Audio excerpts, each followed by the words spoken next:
All right, good evening, everyone. I am Shamta from Mindray India Marketing. And on behalf of the Mindray Ultrasound team, I proudly welcome Dr. Gaurav Sharma, well-known musculoskeletal radiology consultant with a very rich and progressive experience in practicing medicine and radiology. He has been associated with many prestigious institutions like MGM Hospital Jaipur, Safdarjung Hospital Delhi, to name a few. And he has conducted many programs across India and abroad as well, promoting the advancements in the field of MSK and pain management. Welcome, Dr. Gaurav, and all the best since this is your first webinar. All the best to you, and over to you now, sir. Right. Hi. Good evening, everyone. I'm going to do an overview of MSK interventions. We can't go too much in detail because we have limited time. So we'll be just going through the basic protocols that we should be following for doing MSK interventions and a few case-wise studies that we'll go across that this was the case and this is what we did in that particular case. So the aim of this talk is to basically develop an overview, orient all of you to MSK interventions. And for those of you who are not doing MSK interventions but doing MSK radiology, it's a good time to start doing MSK interventions. So, here's my cursor.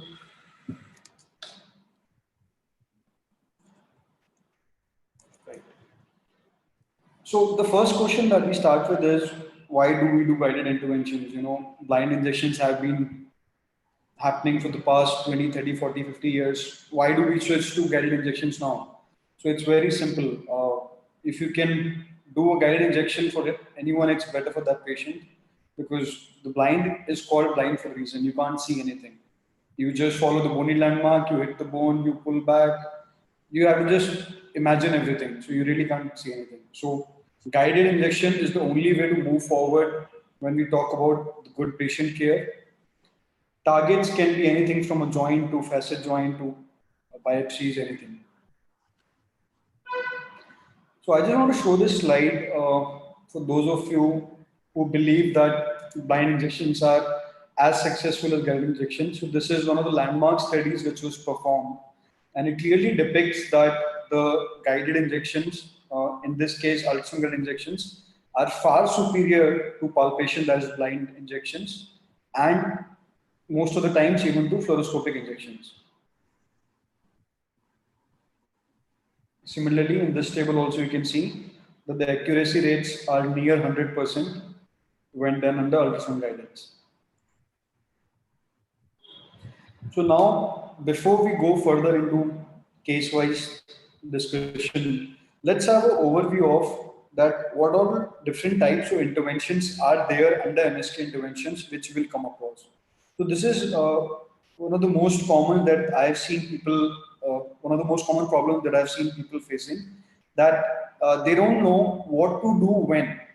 That this is the pathology. Now, should I inject PRP? Should I inject steroid? Should I inject this? So this is this I would try to answer that question in this presentation here. So dividing the interventions into steroid injections, dry needling, PRP or stem cell injections. So PRP, stem cell, dry needling and dextrose injections, these together come under the heading of regenerative injections. So we have regenerative therapy in which we are trying to regenerate a part of the collagen fiber that was damaged. We can do that by either doing dry needling, we can do that by injecting PRP, if patient can afford stem cells, and dextrose prototherapy is also a type of a regenerative therapeutic injection. And other procedures like Babotage hydrodissection for rotator cuff and hydrovalidation for frozen shoulder. So I would say the most important step before doing an intervention is the pre-procedural evaluation. So I always say that do not attempt an intervention, MSK intervention, if you are not well versed with MSK anatomy and MSK pathologies. So only if you are 100% certain of the diagnosis that you are dealing with, that is the only time we will go and intervene and do the injection. So whenever the patient comes to us, whatever the diagnosis they must have mentioned, whatever the diagnosis you have been referred to with, do not believe that. If the patient has a prior MRI scan, preferably a CD, review the images again, do an ultrasound again from a neutral point of view, take the patient history again, and make the right diagnosis. Once you have made the right diagnosis, it is your and our the performing physician choice. It is who will decide that which injection we need to perform. Laboratory parameters, to be on safer side, you should always have the viral markers of the patient because you are dealing with blood and you can have a needle prick injury. Uh, the PNR, all this is not that INR and PT, all this is not so important in MSK interventions because we do not go to deeper targets and we do not have any high risk of bleeding. So in my practice, I usually do not do PT INR levels in usual MSK interventions until I'm going to the spine or other structures. Current medications, especially if we are doing PRP injections, we stop any antiplatelet drugs, which can be NSAIDs or clopidogrel or aspirin or any antiplatelet drugs, because when we are doing a PRP injection, we are trying to give concentrated platelets at the site of injury. But if at the same time the patient is undertaking the antiplatelet drugs, then the PRP injection will just be rendered useless. So avoid any antiplatelet drugs 4 to 5 days prior to the procedure and 4 to 5 days post procedure when especially doing PRPs. I would say counseling is the single most important step in any MSK intervention. First of all, you should always counsel the patient first that what is the exact pathology that the patient is dealing with.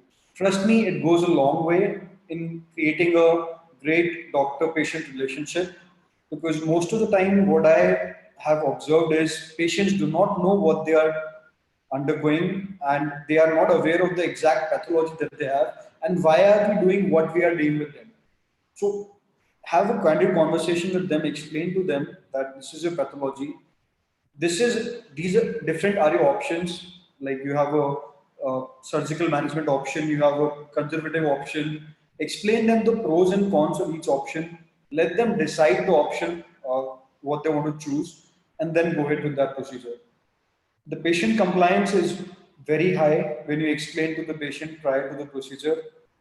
Also, prior to the procedure, you have to explain to the patient that this injection is not a panacea. That is just that we give injection and the patient will be absolutely fine. That is not going to happen.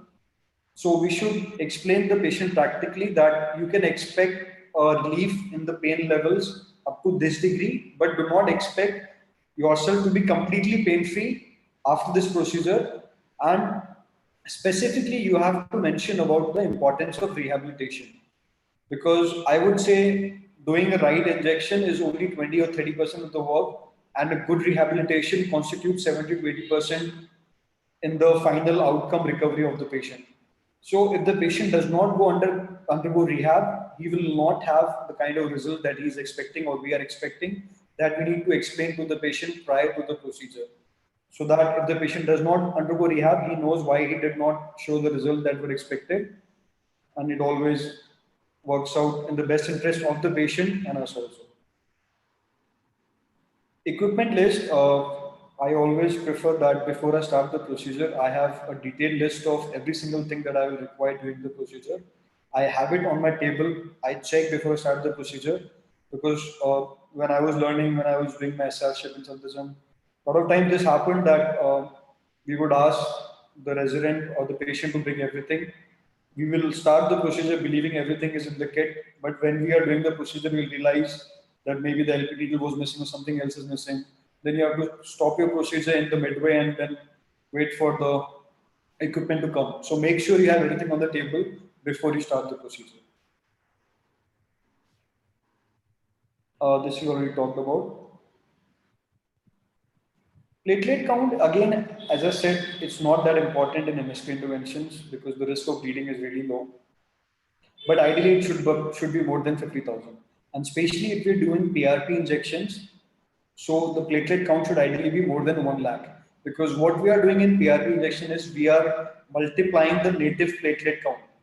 So if the native platelet count is 1 lakh and we have a good PRP system that we can get a 5 or 6 time multiplication, and we might be able to get a 5 or 6 lakh. Ideal PRP level should be more than 1 million, that is 10 lakh. So ideally, a platelet count should be, baseline platelet count should be 2.5 to 3 lakhs or 2 lakhs, but not less than 1 lakhs. Otherwise, our final PRP outcome will not be effective. Consent, we all have been taking that. So again, in the counseling part, we have to explain to the patient that what is the level of pain expected during the procedure, what is the level of pain 2 to 3 days post procedure on the day of procedure, and what are the precautions that have to be taken post procedure. That if you are doing a PRP injection, what you are supposed to do and everything. We'll come to that individually. Equipment, to put it in simple words, for superficial targets, we will use a smaller caliber needle because we do not need a deep penetration and a deep visualization. So even a smaller caliber needle will be good enough. For deeper targets, we usually prefer a 22 or 21 gauge needle, depending on your own personal preference, which you are comfortable seeing. You can use depending on that. We use a 18 gauge needle for draining a intramuscular hematoma, for doing the barbotage, and for aspirating and fenestrating the ganglion cysts. Some people even advocate using a 16 gauge needle for doing barbotage. In my practice, I don't do that, and most of the people I know use 18 gauge needle. I would like to again highlight a very important point here that whenever you're doing any MSK intervention, always use Leo lock syringe. Do not use Dispovans because the Dispovan do not lock onto the syringe, whereas a Leo lock, it will go and screw and lock onto the needle. Why is that important? Because when we are injecting into tight compartments like plantar fascia, when we are injecting under high pressure. So if we are injecting through a normal Distrovan, there is a good chance that the syringe will detach itself from the needle and you will have a splash of whatever injected you are injecting, even on your face. That has happened to me also a couple of times. So always use fluid lock syringe. Decide before the procedure which probe you will be using, a curvilinear, linear, if linear, then what frequency, hockey stick probe. And what I also prefer doing before starting intervention is when I scan the patient to confirm my diagnosis, I take a permanent marker and at the site of entry from where I will be entering, I mark that point with a permanent marker on the skin of the patient. How that helps me is because when I'm done cleaning the site, preparing the site for the injection, I don't have to again scan and decide my entry point. I've marked my entry point. I just clean and prepare the site. I just put my probe there and enter. So it always saves time. Local anesthesia, in our practice, we usually use lidocaine, that is lidocaine 1% or 2%. If you are going to use high volume, that is more than 10 ml, then it's always preferable that you do not use a 2% lignocaine, then you should use a 1% lignocaine. If 1% is not available, you can take the 2% and dilute it with equal volume of normal saline and make it into 1%. Again, in this equipment list, the most important thing for doing MSK intervention is optimal ergonomics. That is, the performing physician, the doctor, the patient position, and the ultrasound machine position should always be in the same line as much as possible. And your elbow should be well rested. Your ham should not be too far away from your body because in MSK intervention, the targets sometimes are really small, like 0.5 mm, or sometimes as big as the size of the needle. So you need extreme precision, you need a lot of accuracy, so you cannot be having any unnecessary movements. So that is why your elbow should be rested close to your body. You should be comfortable. You can do it whichever way you want, you should be comfortable.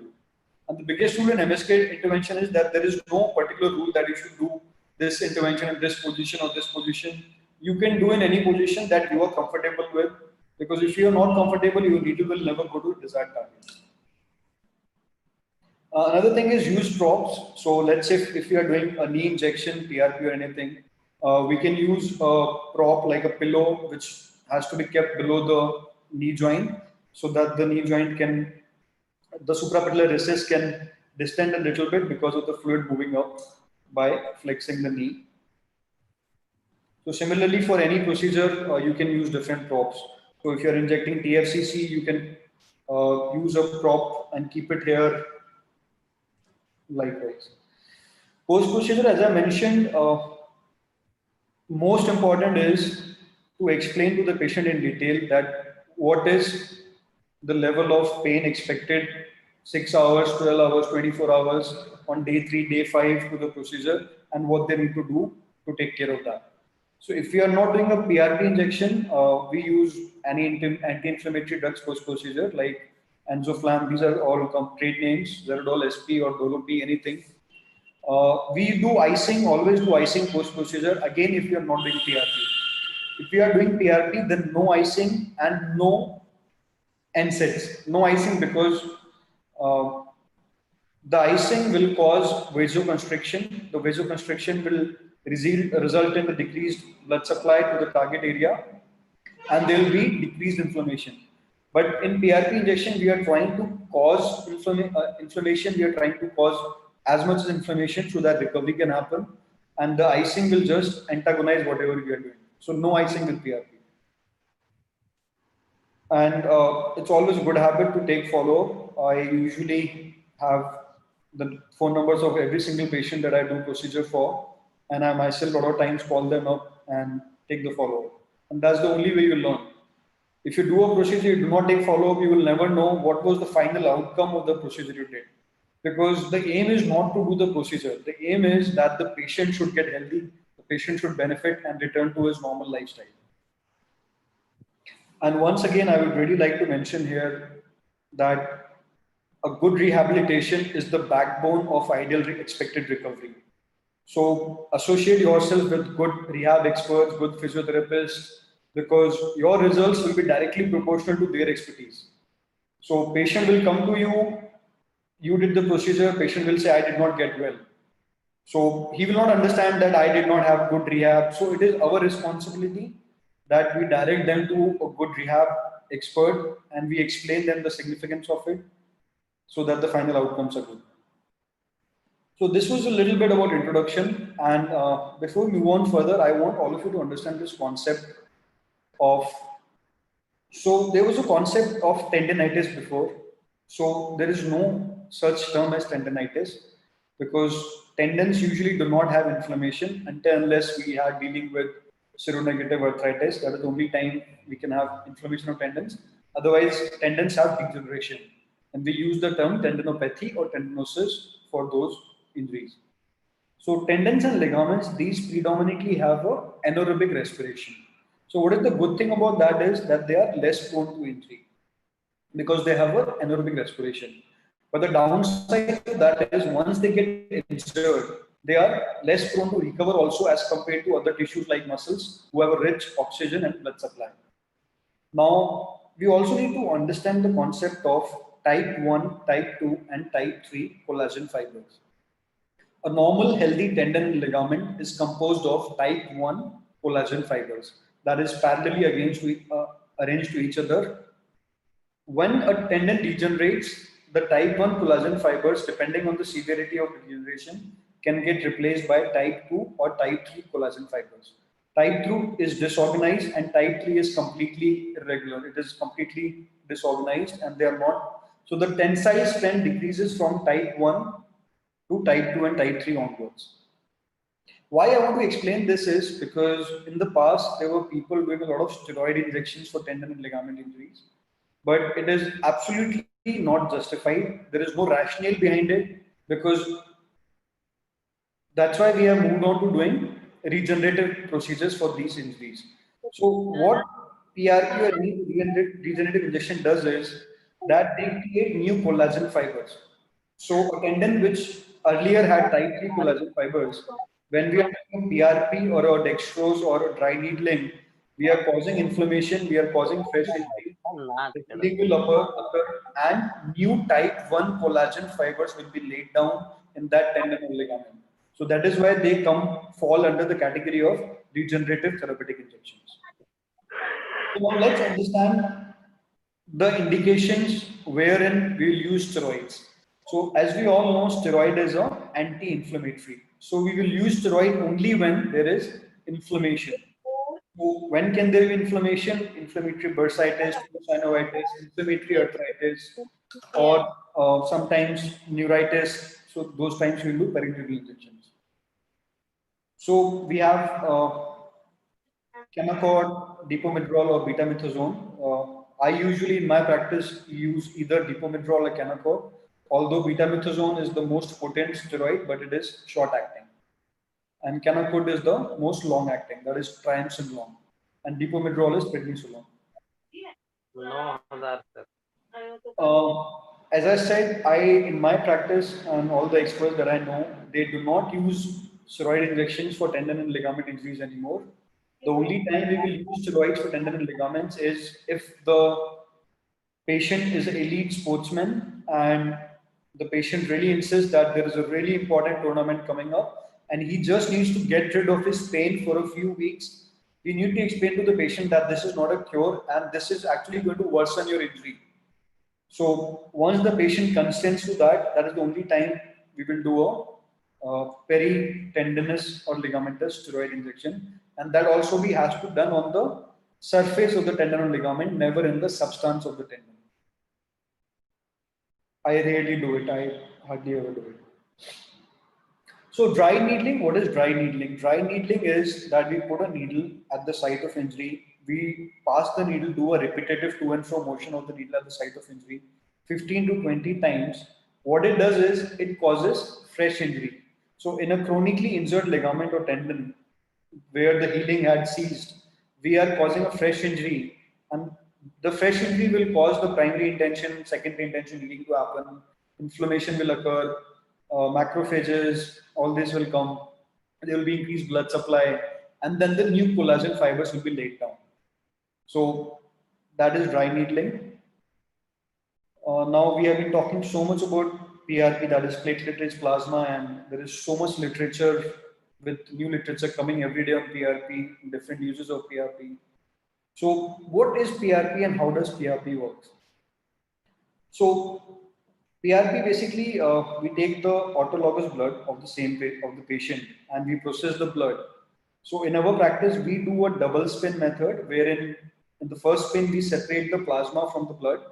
Then we take the plasma again, do a second spin, and then discard the upper 2/3 of the plasma after the second spin and form a concentrated platelet plasma of the lower 1/3 of the specimen. So how this helps is platelets has an abundance of growth factors and cytokines.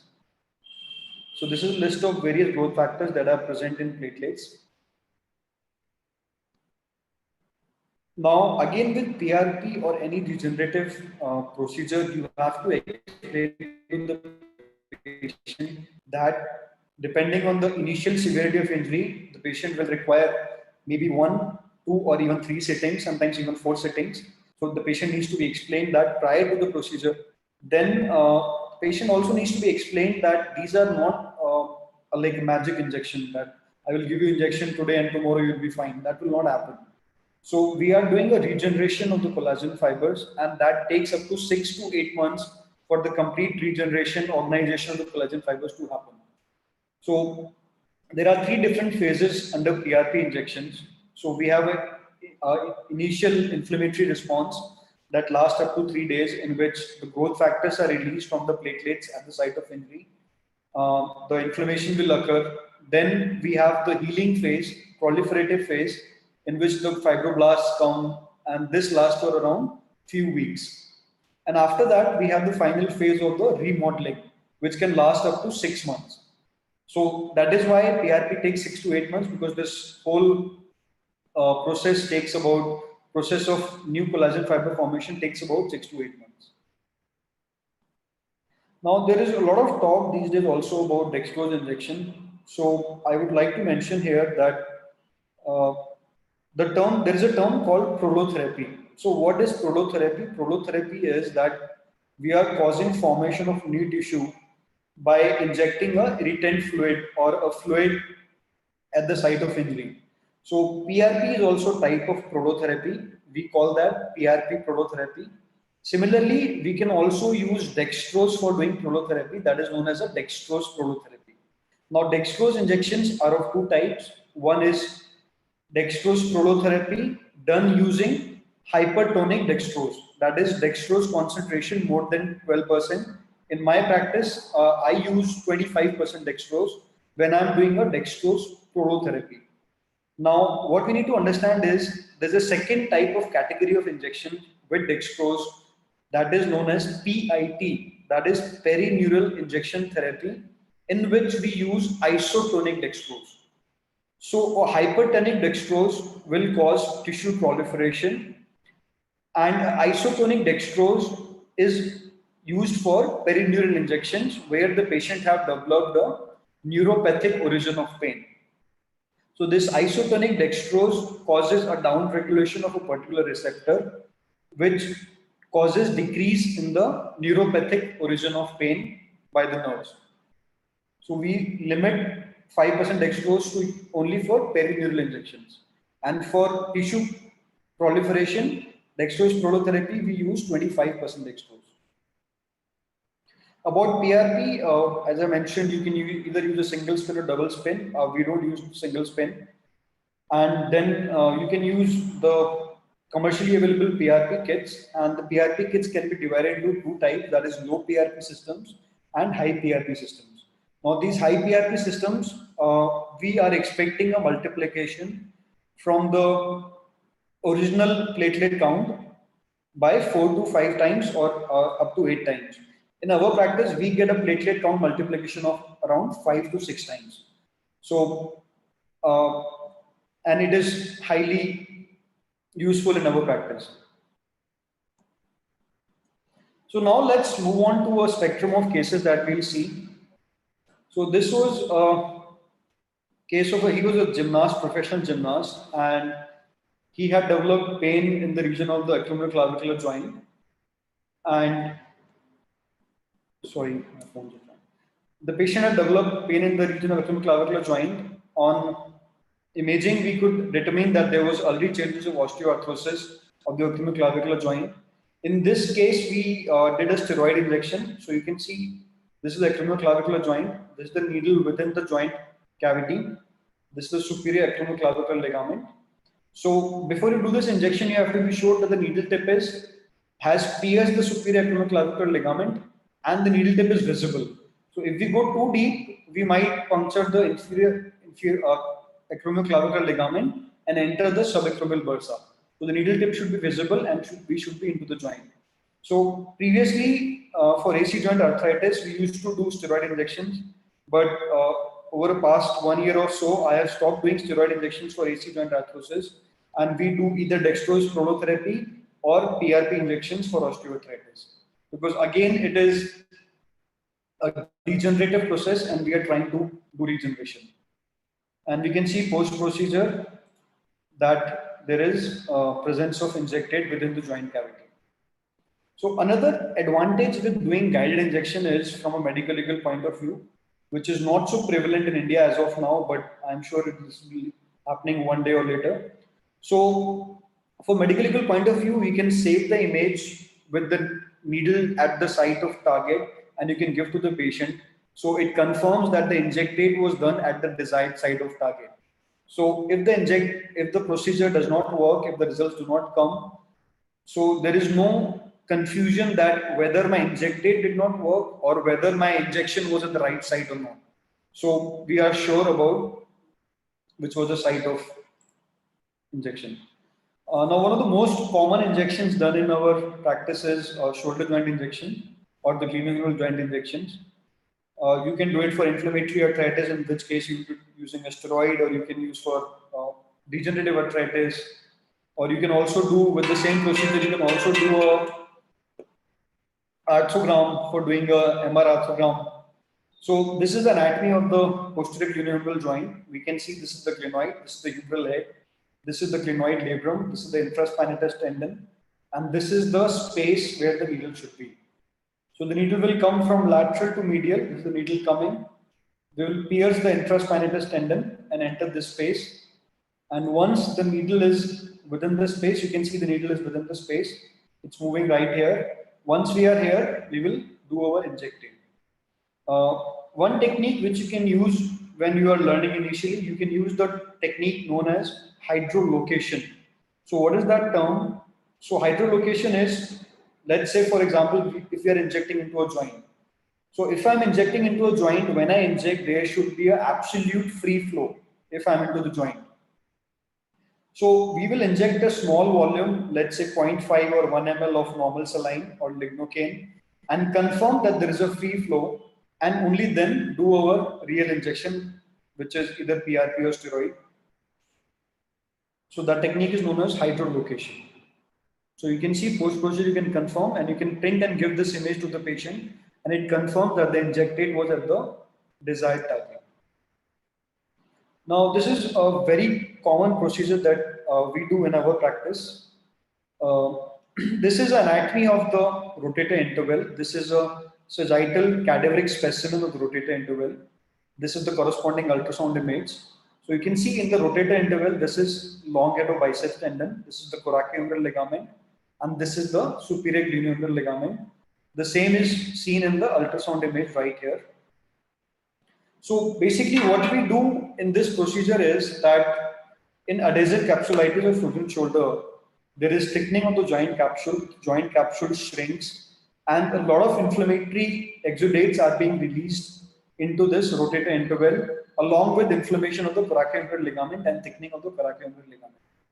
So the aim is to again restore the volume of the joint capsule, along with getting rid of the changes in the rotator interval.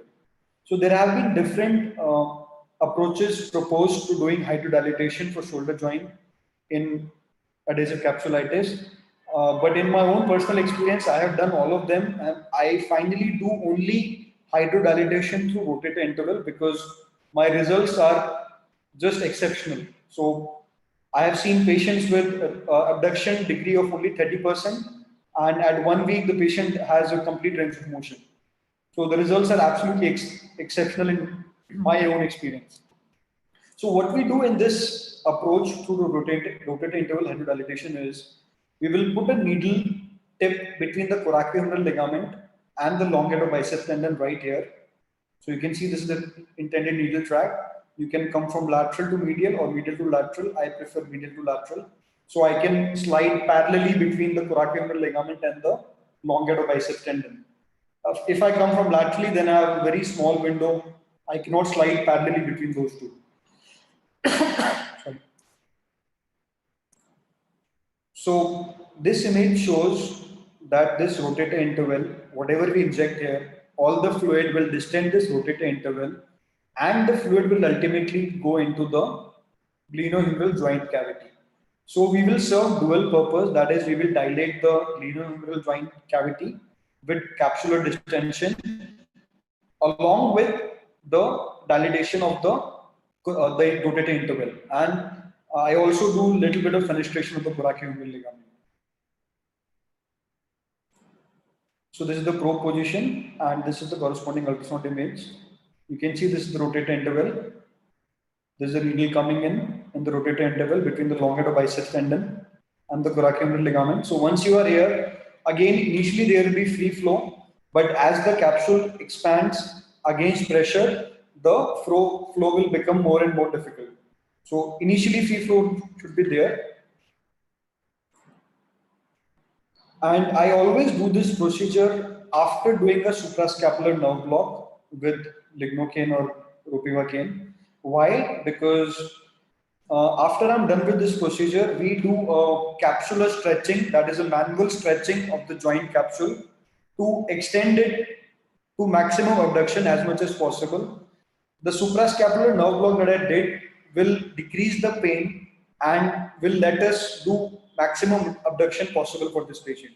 So the aim is to do the procedure and then on table before you send the patient home, do abduction as much as possible and the posterior internal rotation. Both should be done on table to the maximum degree possible. And 2 days after the procedure, the patient goes to rehab. So almost 95% of injections you will do, patients will require rehab for those patients, So you should be aware of that, and your patient should also be aware of that. So you can see after doing this injection, the same patient, the posterior glenohumeral joint cavity is very nicely distended. So the literature says that you should have to inject 35 to 40 ml, but a lot of times I inject even 50-55 ml into the glenohumeral joint cavity. And even the joint capsule ruptures, it's fine because it's a very tiny rent that heals itself.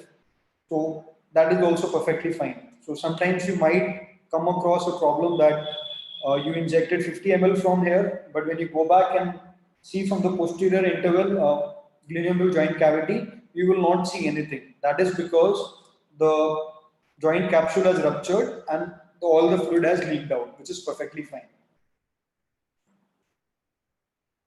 Another very commonly performed injection is subacromial bursa injection.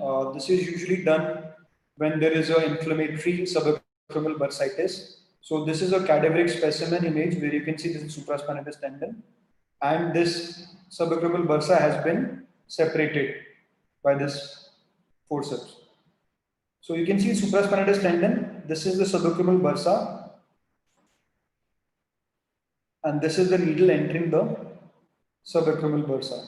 So one very simple technique which I initially followed when I was learning subacromial bursa injection is that the supraspinatus tendon will always have a hyperechoic lining on top. That is the peribursal fat.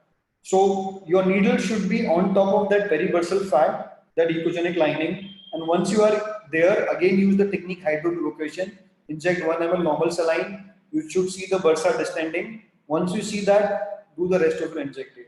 But please make sure that you're not injecting into the, if you're injecting steroid, do not inject it into the supraspinatus tendon, because that will weaken the supraspinal tendon and patient can later come back with a ruptured supraspinal tendon also. So you should be careful about that. And as we enter the subacromial bursa in this image here, once we are into the bursa, we will do the injected and we can see the injected is beautifully going into the subacromial bursa. We also do a lot of PRP injections for partial supraspinatus tears or partial rotator cuff tears. One important note I would like to mention here is that they have to be done in partial tears. That is partial thickness and partial width. Because if it's a full thickness tear and it's a full width tear, then the chances of recovery are not so good. So if it's a full width tear, we do not do it at all. If it's a full thickness tear but partial width, the chances of recovery are not so good, but we explain to the patient, and depending on the patient decision, we do it. But it's a good procedure to do in cases of partial thickness and partial width tears. So one such case here, this is a partial articular surface tear of the leading edge of supraspinatus. The MRI image is showing that. The ultrasound image shows the same. And you can see this is the site of the tear. The needle tip has gone to the site of the tear, and we are doing the injection at the site of the tear. One very important point about PRP injection here is that whenever we are doing PRP injection, we just do not go to the site of tear and inject PRP. We inject PRP and we also do some dry needling. So PRP is always done along with dry needling. So what we are doing is we are causing fresh injury. At the same time, we are providing concentrated platelets which will have growth factors required for the healing to take place. So that is why PRP is better than dry needling when there are tears. When there is just tendinosis, you can either do dry needling or you can even do dextrose prototherapy. But when there are tears, we prefer to do PRP injections. So you can see the PRP is being given. Inject PRP at the site of the tear and at the margins of the tear, and do needling all around the tendon. So you can see the same patient at 8 months follow-up. The tear looks significantly decreased in size. The tendon looks remodeled.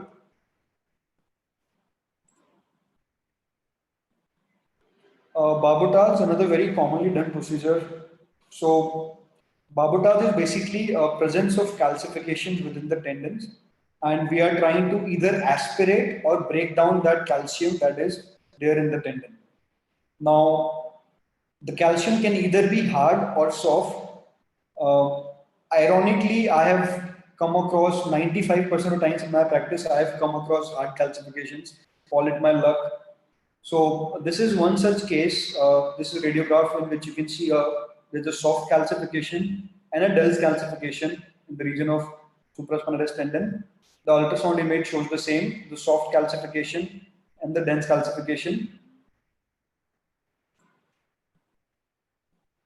So the needle tip will go to the center of the calcification in one single go. You will not do multiple passes, because if you do multiple passes, you will break the vacuum within the calcification. You don't want to break the vacuum. You want to keep the vacuum. That is why you enter in one single pass. And before entering, you will inject a small amount of lignocaine all around the calcification, maybe 1.5 ml. And then you enter into the calcification. Once we are into the calcification, we will do a pulsing movement of the syringe. So we'll take normal saline and just pulse it and leave it, pulse it and leave it. So when we pulse it, the fluid will go in, and when we leave it with the vacuum pressure into the calcification, the fluid will be sent back. What we'll end up doing is we will end up washing away the calcium as much as possible within the calcification.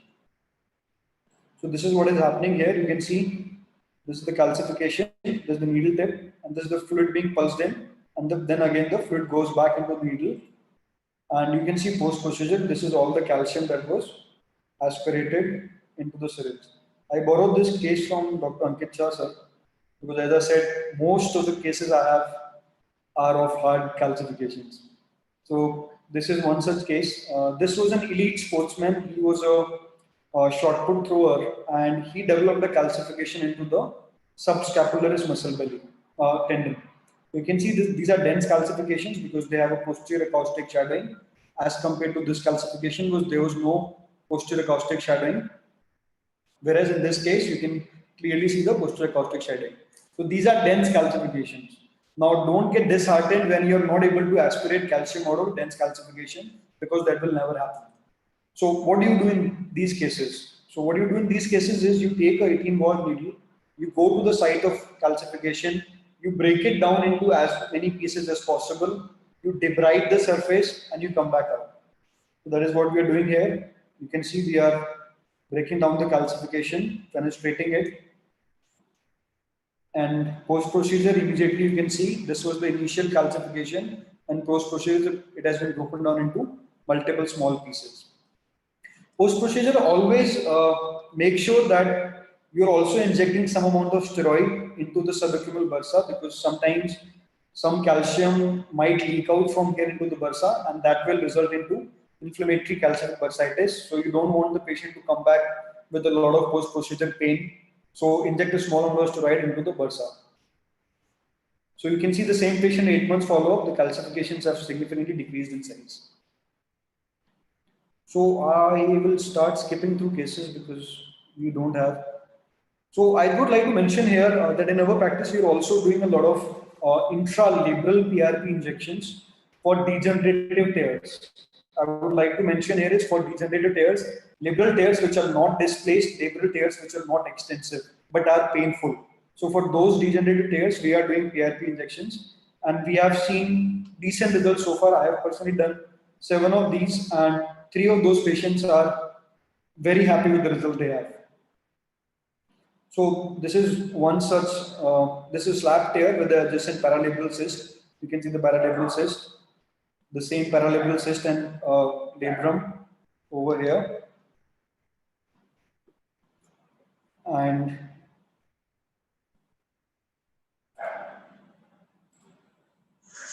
so we did a cyst puncture. This is the paralabral cyst being punctured right here with the needle. And then we injected some PRP into the labrum. This is the labrum, this is the needle entering through the labrum. And this is the PRP being injected into the labrum. So you can see post-procedure at 4 months follow-up, the paralabral cyst had disappeared because we aspirated it, fenestrated it, and patient was clinically better. So this was a case of snapping, the case of cubital tunnel syndrome, that is ulnar nerve being injured in the region of cubital tunnel. The patient had a physiological subluxation, and due to that, there was a neuritis of the ulnar nerve. So you can do perineural injection in these cases. This was a case who presented with the weakness of the fingers, extensor of the finger, not wrist drop, but only of the fingers. We did an ultrasound scan and we found that the posterior introitious nerve was entrapped at the level of the arcade of Frost within the supinator muscle belly. This is the normal side posterior introitious nerve, and this is the affected side. And we did a hydrodissection of the nerve at the site of entrapment. So you can see this is the needle tip at the site of entrapment of the nerve, and we are doing a hydrodissection. So I want to make all of you aware of the term hydrodissection of the nerves. That is, if the nerve is entrapped at any particular site from a mechanical scar or something else, then we can release that entrapment by doing a fluid hydrodissection, by using large quantities of fluid to release that site of extrinsic compression onto the nerve. This was a patient who presented with a complete wrist drop. You can see there's a complete wrist drop. So definitely the nerve involvement was above the level of elbow. So you can see there is a scar right here. So this was a patient who worked in a factory. He was a laborer, and he had an injury in the distal forearm around 8 months back. And progressively following the injury, the patient developed a wrist drop. So what happened is, at the site of injury, this is all the scar tissue around the nerve, and this is the radial nerve proximal to the site of injury. So the radial nerve got entrapped from the scar tissue at the site of injury, and patient developed the wrist drop. We did a perineural hydrodissection. You can see this is the nerve, this is the needle, and this is the hydrodissection being done all around the nerve. So in our practice, we use dextrose, as we discussed, isotonic dextrose with some amount of lignocaine for during the perineural hydrodissection. I will have to skip cases. We are short on time. I would like to mention this because this is one of the most commonly procedures done in our practice, and this is one of the most common pathologies that you will come across in MSK. So patients presenting with tennis elbow. So a lot of them will have tears. So this is one such case. You can see there is a large tear of the common extensor tendon origin. PRP was being done. This is the site of the tear, and this is the needle tip at the site of tear. Dry needling was done, and then PRP was injected all around the site of tear and into the tear. And you can see at 3 months follow-up, the tear size has significantly decreased. So we in fact did a study comparing PRP with dry needling for tennis elbow, including a patient group of 60 patients. It was double blind study. We are in the process of publishing that right now. So for muscle injuries, we usually do not do injections for muscle injuries until unless it's a elite sports person, and for whom early quick recovery from the sports injury is very important. If I need to stop, please let me know. Whenever I need to stop, please let me know. The Mindray team can either call me or let me know here. Then, so this was one such patient. He had a injury to the forearm, proximal forearm, and we can see on this affected side, he was not able to completely flex the distal interphalangeal joints. So that means the flexor digitorum profundus muscle belly was injured. There was not a complete flexion in the DIPs as compared to the normal side. So we did an ultrasound, and what we found is there was a small tear of the flexor digitorum profundus muscle belly along with contusions of the muscle. You can see this is the entire contused muscle with multiple small partial tears. As this was a sports person and he wanted a quick recovery, we went on and we did intramuscular PRP injections. You can see this is the site of tear, and this is the PRP being given at the site of tear and all around the muscle tear. Now, this case did not have a hematoma within the muscle after the injury, but there will be cases who will have a formation of a hematoma in the muscle. So what to do in those cases? So in those cases, what we should ideally do is that we aspirate the hematoma as much as possible using a 16 or 18 gauge needle. Then we do the PRP injection, and then we do a compression bandage over the site of injury. Because if we do not do a compression bandage, that potential space which was created because of the hematoma will again be filled up with serous fluid, and there will be again gap in the muscle. So we always do a compression bandage after we aspirate the hematoma and do the PRP injection. We do a lot of ganglion cyst and aspirations and fenestration in our practice. I will not show too much details. One point I would like to mention here is in ganglion cyst, the aim is that we aspirate the content as much as possible, leaving some content behind, and then we fenestrate all the walls of the ganglion cyst as much as possible using 18 gauge needle. We fenestrate them completely. And obviously it has to be done after giving adequate amount of lignocaine all around the ganglion cyst, otherwise it will be very painful for the patient. One important point I would like to mention here is your procedure is good if the results are good and if the experience of the patient during the procedure was a pleasant experience. If the procedure was extremely painful to the patient, you will go and tell 10 other patients that it's better to bear this pain than the procedure pain, don't go for that procedure. And patient also will not come back for the second or third sitting.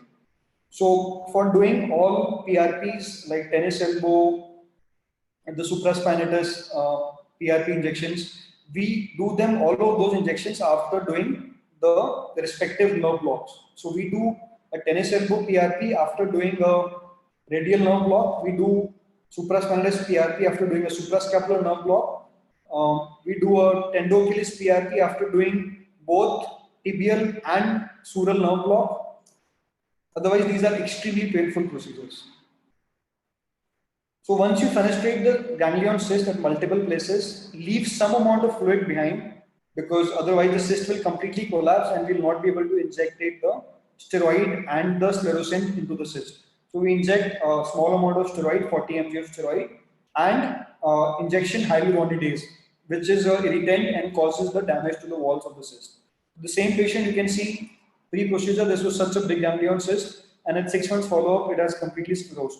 There is no such cyst there. We can do injections for proximal forearm adduction syndrome. I will skip this. This being one of the most common intervention that you will come across in your practice, that is entrapment neuropathy of the median nerve, also known as carpal tunnel syndrome. So again, it's an entrapment neuropathy, so we'll be doing a hydrodissection. In my practice previously, all along, I have been doing hydrodissection with 5% dextrose and small amount of steroid and lignocaine. But in the recently, I've come across some literature which has compared the efficacy of PRP along with injection steroid along with dextrose, and they said that the PRP is better for long-term relief from carpal tunnel syndrome. So last 3 cases I've also done PRP injections. I've not had the long-term follow-up them of yet, but let's hope that they are better than the steroid group. So this is the median nerve. This is the superior, this is the flexor retinaculum. And you can see this is the needle tip between the retinaculum and the nerve. So you have to be your needle tip has to be just above the nerve. So you will do a hydrodissection above the nerve and below the nerve. I will show you the images. This is another one such case. This was a case of a bifiid median nerve with a persistent median artery. And we are doing the hydrodissection. So the needle goes in and we do a hydrodissection all above the nerve. And then we do a hydrodissection below the nerve. So it has to be a circumferential hydrodissection. Whenever we do hydrodissection, it has to be circumferential, involving 360-degree circumference of the nerve. I do a lot in my practice, ultrasound guided foreign body removal. I personally believe that 90% of the foreign bodies will never require a surgical removal. They can be very easily removed under ultrasound guidance. And as you keep practicing it, you will become better and much faster The first foreign body I removed took me around 1.5 hours, but the last foreign body I removed took me 10 minutes. So there is a curve, there's a learning curve with the foreign body removal also, likewise with every other MSK intervention, especially with foreign body removal. I find this the most cumbersome MSK intervention, foreign body removal. So this is one such case. You can see there is a foreign body. Again, if I need to stop, please let me know, as I am going beyond the time given to me, as always. So this was a foreign body, the extensor side of the hand, right here. This was wooden foreign body. It's really small. You can see the size is around 5 mm. So whenever you do this procedure, you always measure the distance of the foreign body from the skin surface.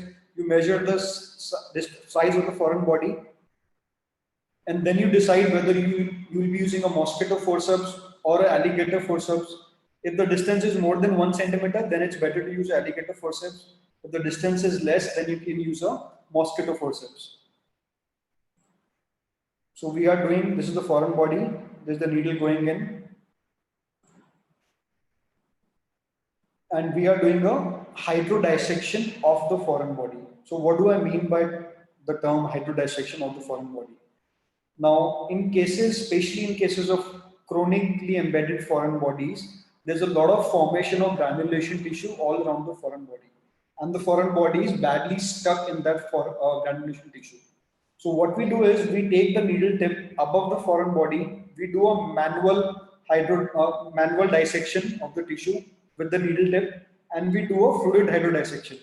So see, this is the needle tip doing a fluid dissection above the foreign body, and then once we have done that, we'll go below the foreign body, do a mechanical hydrodissection above and below, and also do a fluid hydrodissection, so that the foreign body becomes free and it is easily accessible to us for removing it. So this is my mosquito forceps going in. You can see this is the teeth of the mosquito forceps opening. This mosquito forceps and the teeth have opened. Once I am at the tip of the foreign body, once I am there, I will turn my probe 90 degrees to short axis image to see the foreign body between the two teeth of the forceps. So once I confirm that the foreign body is between the two teeth, I will again turn my probe 90 degrees to longitudinal axis and just pull it out. So this is short axis image. This is the foreign body and this is the two teeth of the forceps. So once I have confirmed that the foreign body is between the two teeth, I will just pull it out. And this was the foreign body. You can see this is a wooden foreign body. And you can just look at the size of the incision which was given. This was hardly 1.5 to 2 mm. As compared to a surgical incision would have been right from here to here, and they would have done a tissue dissection to look for the foreign body. So it's cosmetically much better and the patient recovers much faster from the wound. Decurvent synovitis, I will just skip it. We also do a lot of TFCC PRP injections because there are very few surgeons who actually go in and operate TFCC injuries. And I have done around 8 TFCC PRP injections and with good results. So this is the region of the triangular fibrocartilage complex on ultrasound. This is the distal end of ulna, styloid process. This is TFCC. So you cannot really differentiate the different parts of TFCC on ultrasound, but you can see the outline of it, you can see the substance of it. You can go in and inject PRP at different sites into the TFCC. You can see this is the needle tip into TFCC, and we are injecting PRP into the TFCC. We also do a lot of PRPs for ulnar collateral ligament injury, that is the ulnar collateral ligament of the thumb, skier's thumb or the gamekeeper's thumb.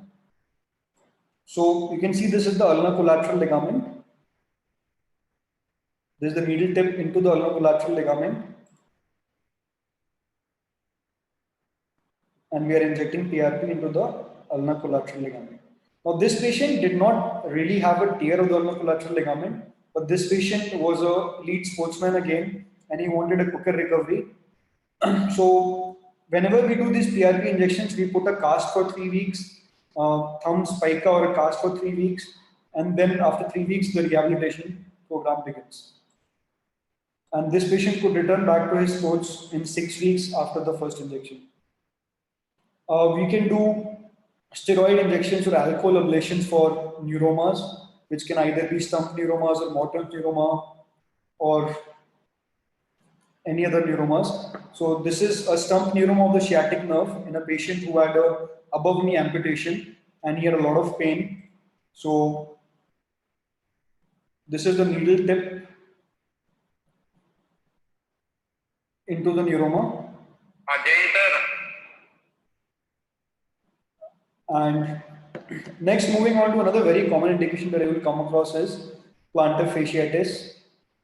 This is the calcaneum, this is the plantar fascia. Now, one important point I would like to mention here is that plantar fasciitis is again a misnomer. What do I mean by the term that plantar fasciitis is misnomer? That very rarely you will see actual inflammation in the plantar fascia, and that only in cases again of the seronegative arthritis and all those. Otherwise, plantar fascia similarly as tendon, it gets degenerated. So there is no inflammation. That is why there is no rationale of using steroids for plantar fasciitis. Uh, if at all you have to use steroids, it should always be guided because you have to inject the steroid on the surface of plantar fascia and not into the substance of plantar fascia.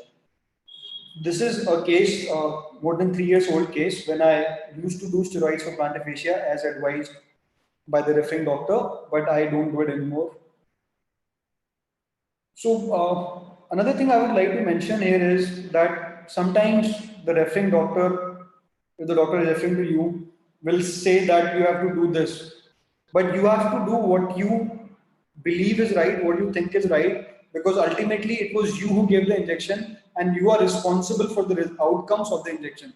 So if you don't agree with the referring physician that to do particular injection, you can blatantly refuse that.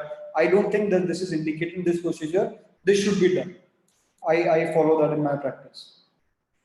So this was, if you have to do steroid injections, you can see the steroid is being given on top of the plantar fascia, not into the plantar fascia. So you have to give on the surface of plantar fascia. I don't do, the last steroid injection I did for plantar fascia was more than 2 years back.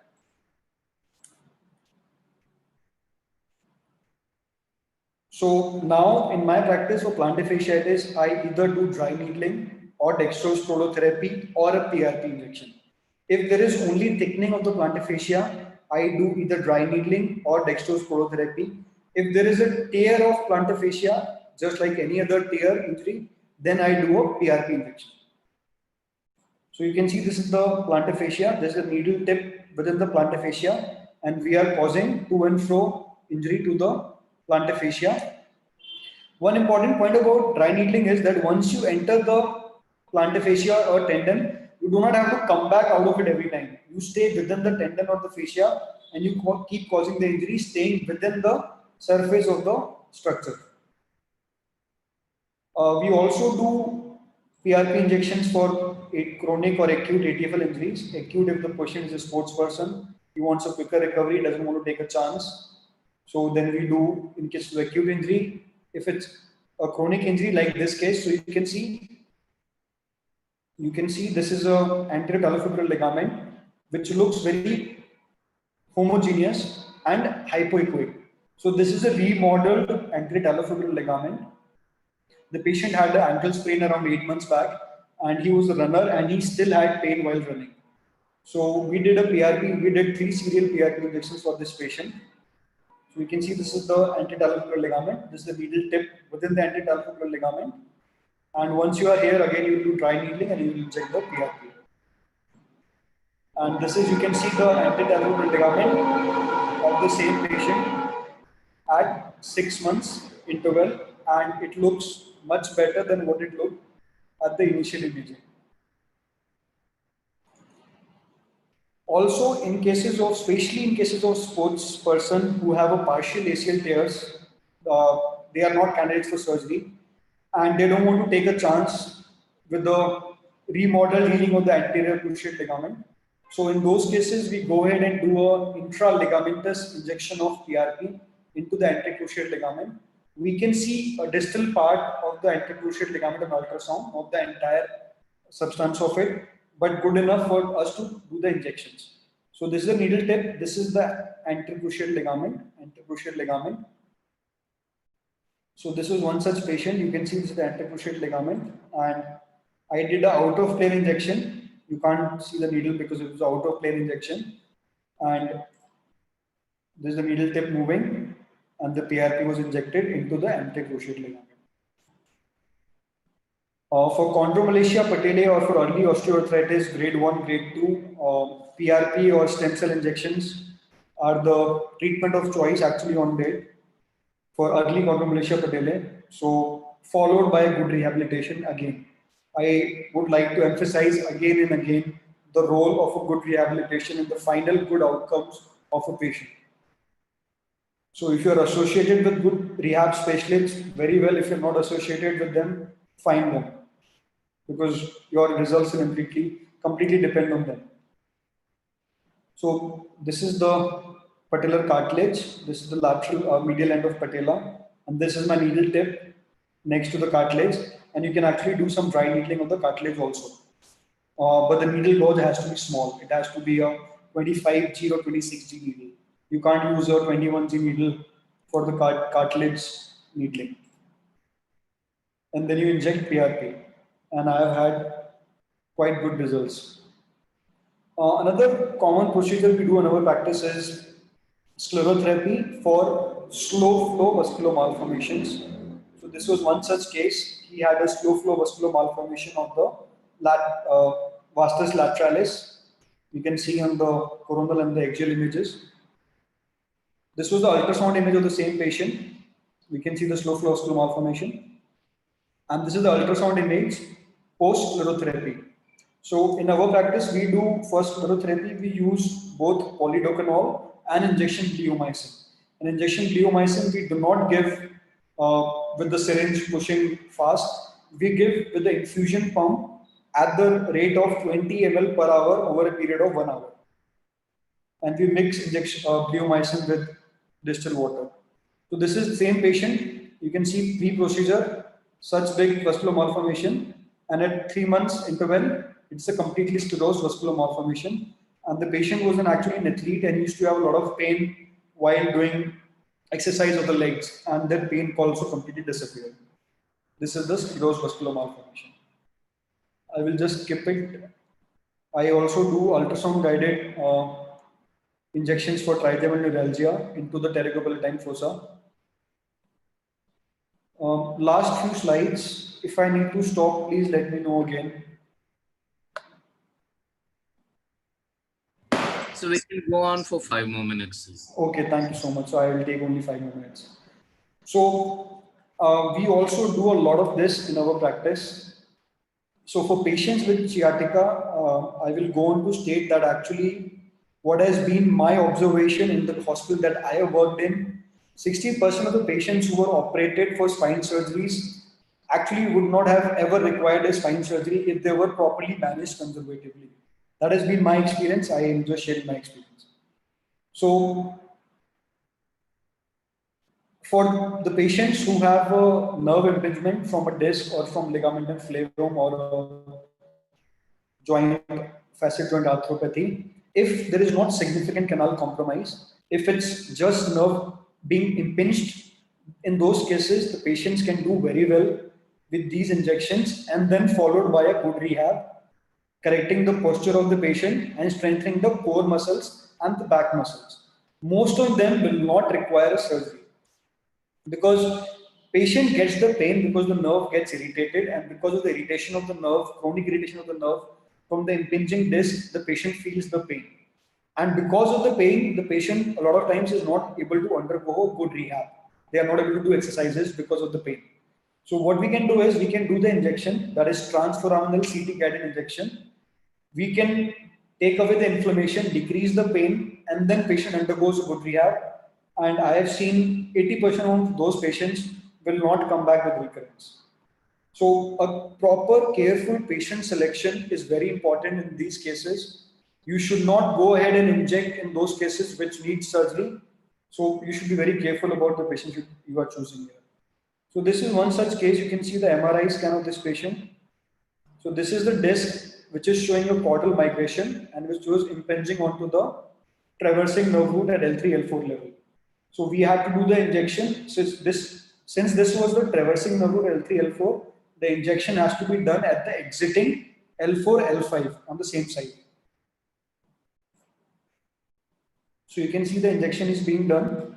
This is the needle tip, CT guidance, and you can see this structure right here. This is the nerve. So the needle tip is right next to the nerve.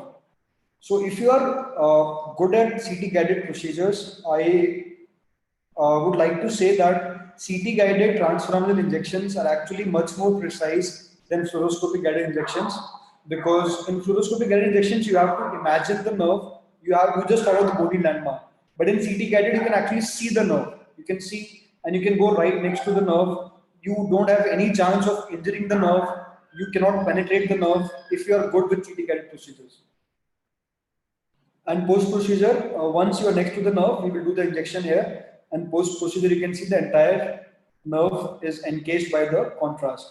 So I always mix small amount of 0.5 or 1 ml of contrast with the injected and take post procedure cuts. Again, for medical legal purpose, to confirm that what I did was absolutely precise and was at the desired target. We can also do rupture of perifacetal cysts. So this is one such case. You can see there's a lot of fluid in the facet joint, and that fluid was going and forming a arthrosynovial cyst of the facet joint, and that facet joint was causing compression of the traversing nerve root, and the patient had a lot of symptoms of sciatica. So you can see this is in the sagittal images. You can see this is the perifacetal cyst. Now, what you do in these cases is you hope that the facet joint is still communicating with the synovial cyst, because if it is not communicating, there is not much we can do.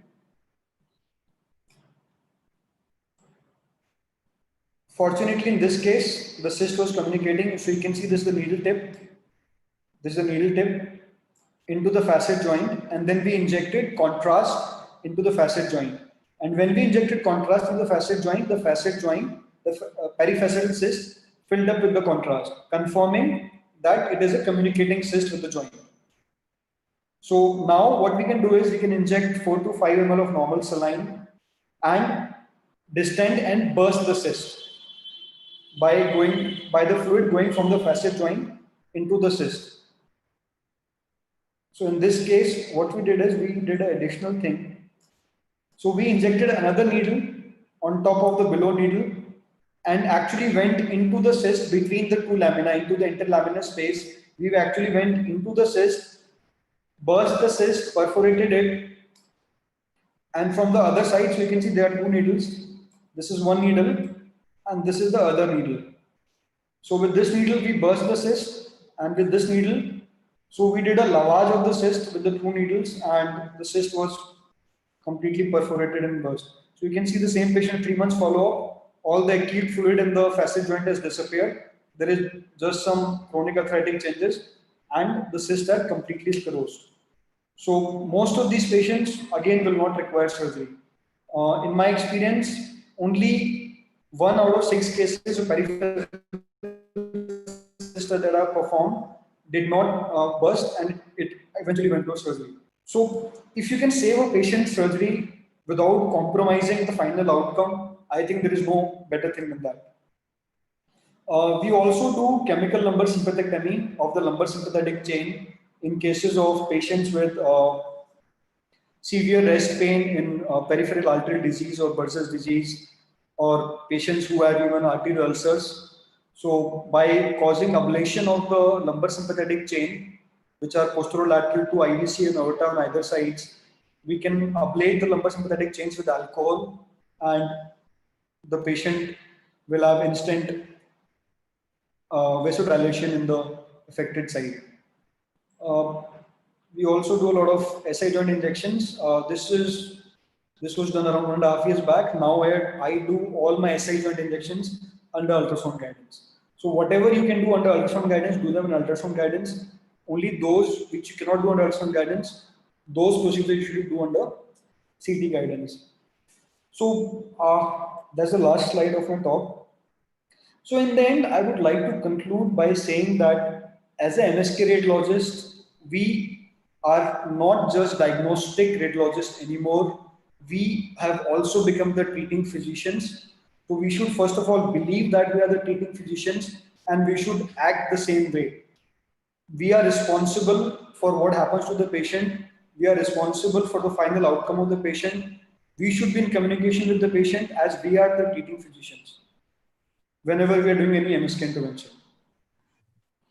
Know when to use what. If you are not sure of what should you use, consult someone. And PRP is an excellent alternative regenerative medicine, and I personally have excellent results with PRP. That's all. Thank you all for your attention. Any questions, I will be happy to take, and I have overshot my time by around 20 minutes. Thank you, Gaurav, very much for your wonderful knowledgeable session. Thank you very much. It was very insightful for all of us, and I've been getting a lot of questions. We will try to answer all of them with the help of Dr. Gaurav. But before that, I just want to share a small presentation with you about Mindray's capabilities in the MSK dimension. So please bear with us for a few minutes. So by a short introduction, my name is Punarvasu Vyas. I am also a son of Jaipur like Dr. Gaurav. And I am a part of the team clinical application team of Mindray. Just some solutions and some images from Mindray I wanted to share with you in MSK. Like for example, we are the one company which has the highest megahertz linear transducer. This is an image for a 23 megahertz linear transducer. As you can see, we go as high as 23 megahertz, which is, according to my knowledge, one of the highest frequencies available in the industry. And as you can see, the detail of the resolution and the details. This is another image, and this is an image of with panoramic imaging also, which is available. So you can make use of that as well. Another beautiful image, again with 23 megahertz linear transducer. Another transducer, another image of a beautiful wrist image. This is from a lower frequency transducer. So all in all, we have a lot of solutions for MSK, and we have been taking big strides into the MSK industry.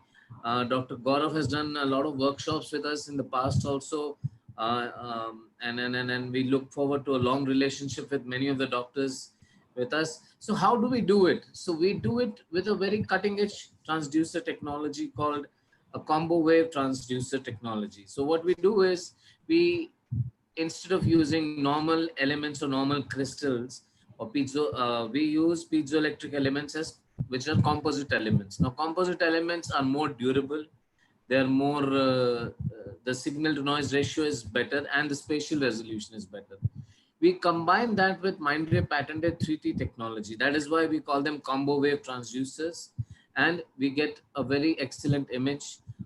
So these are some examples of the transducers. Industry first 23 megahertz linear transducer. We call it L20-5U. Now we have it, we first launched it on our Resona top end Resona series, but we have it now on our DC80 series as well. Then we have a low frequency transducer as well, L9-3U, which is very useful for hip joints and places which are difficult to use. Wide footprint transducers like these ones are also available, and a hockey stick transducer is also available. So as a user, you have the choice to, you have a plethora of choice available with you. I would just show you a small video clip here, if I can. And this is just a small example of how good the frame rates you can get, how clear resolution you can get, and just the detail. Just look at the details if you can. One thing I would mention, I think most of our lecture today from Dr. Gaurav was focused on needle insertion and needle guided procedures. And the biggest question is sometimes the needle is not quite visible properly. So what we try to do here is we've developed a new technology called eSpecial Navi. Let me just go through the next slide. This is a special needle puncture solution called, and you don't need to do any, this is needle navigation. You don't need fusion imaging. You don't need a big thing. All we have is a special transducer available, which itself has a magnetic field generator.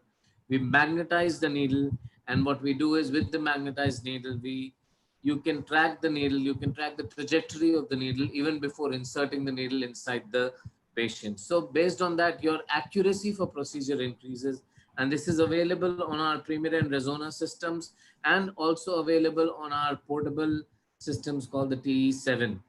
With that, I would end my talk, and I would like to request Dr. Gaurav to please answer some questions for us if he allows us to. Dr. Gaurav, we just take a little few more minutes from you. Sure. So If I should yeah, start so with this question there number are a lot of, one. Dr. yeah, Mishra Gupta, sir. there are actually a lot of questions. I think most of them are around PRP. Right. So can you just elaborate what is PRP? And there were questions as to where do we get PRP from, or how do we make PRP? So first, Right. if you could answer that, sir, please. So for PRP, the best is if you use a commercially available kit. A couple of years back, the commercially available kits used to be really expensive. They would come in the tune of around 10, 15,000, 8,000. But these days, there are commercially available kits available for 4,000, 5,000. So those are the best, because if you make PRP without kits, it's a very cumbersome procedure, takes a lot of time and requires a lot of development of skill. So I will personally advise using a commercial PRP kit. And if the patient cannot afford that also, then it's better to go ahead with dextrose prolotherapy instead of doing a PRP. Next. Okay. So shall I help you with the questions and then with the answers? Yes, that will be fine. Yes. Yeah. So I think the first question was asked was value of diagnostic ultrasound versus MRI in musculoskeletal interventional procedures. I think you've already answered that, but if you could please reiterate that. So I can't see the questions from where you are. Sir, this is Q&A. And then when you go to the answered tab. Answered, okay. Okay, value of a diagnostic ultrasound versus MRI before musculoskeletal intervention procedures. So I can share my own experience. So if you can see the structure on ultrasound, as it is you are going to do the procedure on ultrasound, so always better that you do a pre-procedure ultrasound scanning at the time of giving appointment. And if you're talking about transforaminal injections or other structures which we cannot see in ultrasound, then obviously we have to review the MRI images available to us. And I always prefer to review the MRI images on a CD format instead of a film format.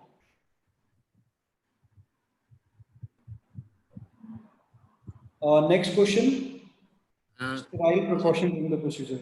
During procedure, particularly at this time of the corona pandemic. Particularly at this time of the pandemic, frankly speaking, I am not doing any MSK interventions currently for the past 3 weeks or 4 weeks or so, because most of the patients coming for MSK injections have chronic pain for last 1 year or 1.5 years or 2 years, 5 years. So they can, I think, bear the pain for 2 more months or 3 more months.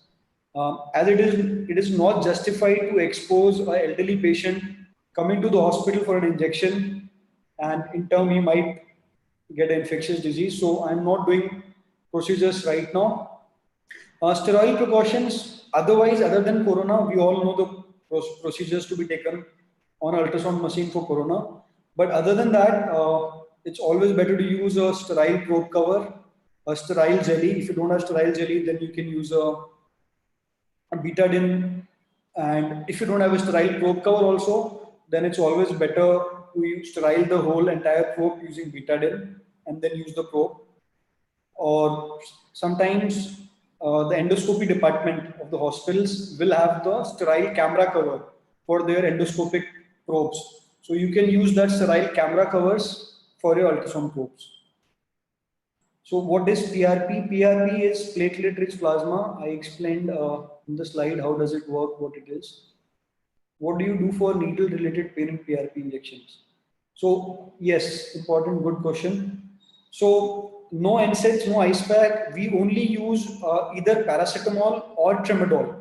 So you can use a combination of both, which is commercially available in the name of Ultrasec, or you can just use tramadol itself. And we use them SOS. Whenever the patient has pain, he can take one. How's ganglion success rate? How we can treat this ganglion cyst effectively? So if the ganglion cyst is asymptomatic, do not do anything about it. I myself, as I have ganglion cyst in both wrists, I am not doing anything for them since they are asymptomatic and not visible. If they are symptomatic, they are causing pain. Some people might prefer to remove them even for cosmetic reasons. So in those cases, I have seen an excellent success rate. I would say a 90% rate of no recurrence. That has been my experience. So I'm talking more about my experience here than the literature. So there's another question, sir. What is the role of strain elastography in diagnosis of tendinopathy? Is it mandatory to diagnose one? And I am happy with my diagnosis. In my personal opinion, I think it's more of a research topic, and it does not give us any additional value as such uh, for diagnosis of tendinopathy. That is, I do not have much experience with elastography for tendinopathy, as I did not require it, so I have not really used it. Sir, can I just add something to that, please, if I may, sir? But it's a very research topic, and a lot of papers are coming out every day on elastography of tendinopathies. But I have limited experience with elastography in tendinopathies. It's coming out very aggressively in the market. People are using it, and we are developing tools to cater to the MSK elastography. Right. And not just strain, even shear wave elastography with 2D color mapping. We have been developing tools, especially bulks modulus is required. So we will be working in that direction. So stay tuned with Mindray. We will come up with very beautiful solutions on MSK elastography as well. Not just strain, but shear wave as well. Right. So next question is perineural 5% dextrose injection in diabetic neuropathy. What are the results? So what we have to understand first is that why are we doing the 5% dextrose injections? We are doing 5% dextrose injections because the patient has a component of neuropathic pain. So neuropathic pain develops when there is a chronic pain lasting for more than 3 to 6 months. The nerve gets sensitized, and even though the degree of pain felt is improportionate to the level of injury. So that is what we define neuropathic pain. By using 5% dextrose injection, all we are doing is we are decreasing the neuropathic pain. So yes, if you are asking about the neuropathic pain present in diabetic neuropathy, yes, 5% dextrose helps. But if you're talking about other changes, then no. Then there is a question. Yeah, unfit cardiac patients with complete tear of the supraspinatus candidates for PRP injection, then doing nothing, although with poor results. What is your take? If there is a complete tear of any structure, then doing any injection does not make any sense. If there is a complete tear of supraspinatus, the aim is to get, it depends on the age of the patient. If the patient is elderly, frankly speaking, I don't think the patient actually ideally requires a surgery. As with good rehabilitation, the deltoid, infraspinatus, teres minor, these tendons and muscles can be strengthened and the abduction can be compensated for. So with good rehabilitations, if elderly patients with complete supraspinatus tear, they do quite decent even without surgical management. And there is no rationale for doing PRP injections in a complete tear. Next question is MSK interventions will definitely include RFA or osteoblastoma. Yes, it will include. It will include vertebroplasty also. Yes. So then when we go to the open Yes. tab, there are again a couple of questions on PRP. One question is amount of PRP to be injected. What Yes. is the deciding factor basically? How do Yes. we decide that? Yes. So amount of PRP to be injected depends on the target that we are injecting in. Let's say, for example, if we are injecting into the plantar fascia, now it's a very tight compartment. It can take only a very amount of fluid. So even if we want to inject, we will not be able to inject more than 2 or 2.5 ml.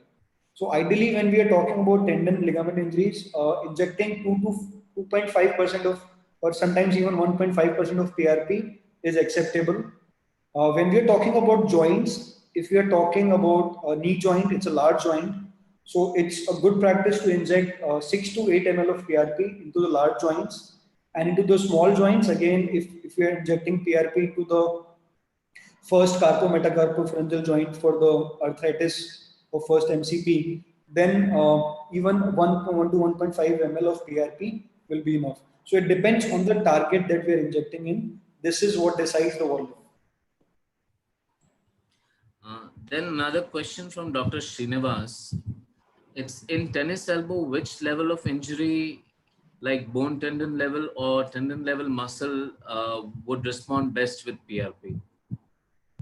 So if there is a tear, if there are calcifications, irrespective of whether it is at the bone tendon interface or tendon muscle interface, PRP is great for both of them.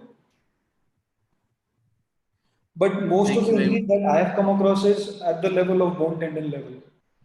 Along with a lot of times there will be formation of cortical irregularities, enthesiophytes.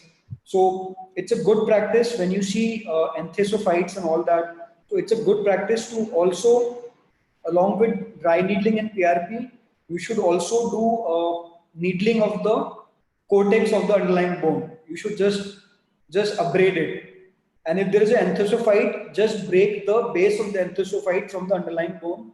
So the nutrition going to the enthesiophyte stops and the enthesiophyte will stop growing. Then another question is PRP for carpal tunnel syndrome. It's unheard of. And the question is any RCTs? Yes, as I said, there are a couple of RCTs in PRP for carpal tunnel syndrome. If you just Google, you will find RCT comparing PRP versus steroids for carpal tunnel syndrome. There are two RCTs, you will find them. Sir, let us know if you have run out of time, because there's tons and No, tons it's of okay. questions. I have nothing to do. I'm locked down. So, sir, there's a very long question by Dr. Saurabh Gupta. He's asking, are you using pre-cooled PRP systems or normal ones? Any recommendation? So, I think what you mean is it depends on the centrifuge that you are using. Is the centrifuge that you are using is temperature controlled or not? So in my practice, I have used both temperature controlled centrifuge systems and the temperature uncontrolled centrifuge systems.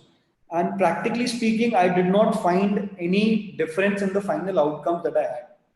So as long as you're preparing PRP the right way, you are getting a good platelet count in the final PRP. I do not personally think that using a temperature controlled or uncontrolled centrifuge system makes much of a difference to the final outcome. In your And then, case, was partial tear, patient had features of subacromial impingement also. Anything to be done for impingement on the PRP? So for impingement, the patient can do rehab.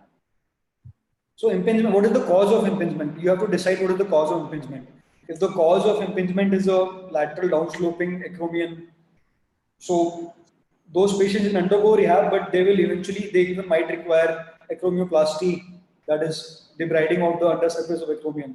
So what is the cause of subacromial impingement? That will decide whether what is will be the management for subacromial impingement. Isotonic dextrose can be used in root sleeve injection. Yes, you can. Uh, Definitely, you can. You can use 5% dextrose along with steroid and lignocaine for doing the root sleeve injections. Recommended interval between 2 PRP injections. 4 to 6 weeks, 4 weeks, ideally 4 weeks. We do it at 4 weeks. And then again, there's a question, sir. How do you ensure completeness of foreign body removal, particularly small size one? So I would like to mention if the foreign body is a glass foreign body or it's a very tiny foreign body which is not discrete. So don't attempt to remove those foreign bodies, because if it's glass, when you go and grab it, it will break. So don't even attempt to remove glass foreign bodies. And how do you ensure completeness? Because if you leave something behind, you will see it on ultrasound. So by doing ultrasound, you can ensure completeness of foreign body removal. And all the foreign bodies that I have removed, they have been removed in toto. Even after PRP intervention, organ and plateau.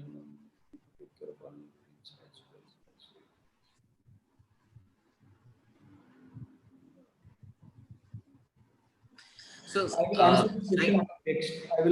I will answer this question to him by text. Okay, so sir, I think with that we'd like to conclude the session, sir. Any questions, please, you can always post on this session. I would like to answer one question. Yes, please, sir. Yes, please. Miss Vandana Ahluwalia. So she has asked how much clinical cooperation must for procedure and post-procedure rehab and counseling required. So I would like to mention one thing. The moment you start doing MSK interventions, you will become a threat to most of the doctors. So if you are really starting to do MSK interventions and you are going full throttle into it, then it's better that you become the primary physician as well. You don't only become the point of reference who's being sent patient by someone else. The patient should be able to approach you directly for their problems and for their interventions. So you have to develop somehow, find out a way to develop that kind of practice where you become the primary point of contact with the patient and not just a referral based practice. When to start physiotherapy after doing PRP procedure? Usually 2 to 3 weeks, 2 weeks after procedure. Okay, sir. I think let us conclude this session here. Perfect. To anyone who has any more questions, we will be putting up this entire session on YouTube. You can always post your questions there, and we will request Dr. Gaurav to answer those questions personally. However, thank you very much for your session, Dr. Gaurav. It was very insightful for me also, being from a non-clinical background. And I hope the audience has enjoyed your session too. And I've been getting a lot of messages already, that wonderful session. So thank you very much, sir. So in the end, I would just like to mention, yes, Mr. Bhavani is asking repeatedly. So he's asking regarding transforaminal injection. So the target is perineural just when the nerve leaves the foramina. So at the level of superior end plate, at the level of the neural foramina, just after the nerve exits from the foramina or at the level of foramina, that is where you will inject. Substance to inject, you can use either ropivacaine or lignocaine. I use ropivacaine, 0.25%, 3 to 4 ml, along with dipomedrol or prednisone, dipomedrol or Kenacort. So in my practice, I use ropivacaine along with Kenacort, 40 mg or 80 mg. That's all. Thank you everyone for your time and listening to me. I hope I was helpful. And no, so the session was very helpful. Thank you very much for that. We look forward to hearing from you and look forward to attending the sessions again. So thank you very much, and thank you all the attendees. With that, we'd like to sign off. Thank you very much, everyone. Thank you. So I should stay online for 2 minutes? No, it's okay, sir. Thank you very much. We'll end the session now. Thank you. Okay, thank you.